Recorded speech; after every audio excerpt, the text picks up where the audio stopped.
1 KG লোকমাটা মুখে দিব আজকে পাঙ্গাস মাছের পেটের টুকরা দিয়ে। পাঙ্গাস মাছের পেটের টুকরা দিয়ে 1 কেজি লোকমাটা আমি কিভাবে মুখে দিব দেখেন। অনেক রসালো এবং ঝাল একটা তরকারি, যেটা মানে আপনারা যারা সাধারণ ঝাল খেতে পারেন না তারা এটা মুখে দিতে পারবেন না, কারণ এটা প্রচুর পরিমাণে ঝাল। যেমন দেখা যাচ্ছে লাল, তার চেয়ে বেশি হয়েছে ঝাল। তো আমি 1 কেজি লোকমাটা মুখে দিচ্ছি। দেখেন, ভাতটা মাখায় নিলাম ঝোল দিয়ে, ঝাল ঝোল দিয়ে। এখন হচ্ছে মধ্যেখানে মাছটা নিচ্ছি।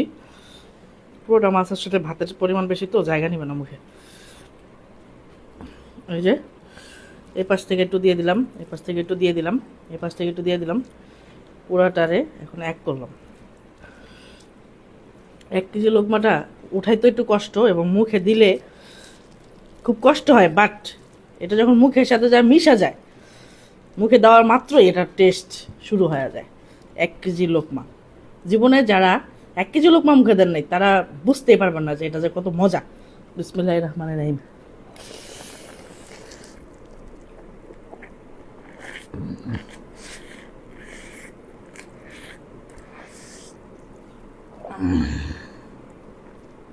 হুম হুম হুম, মজা, প্রচুর খুব মজা।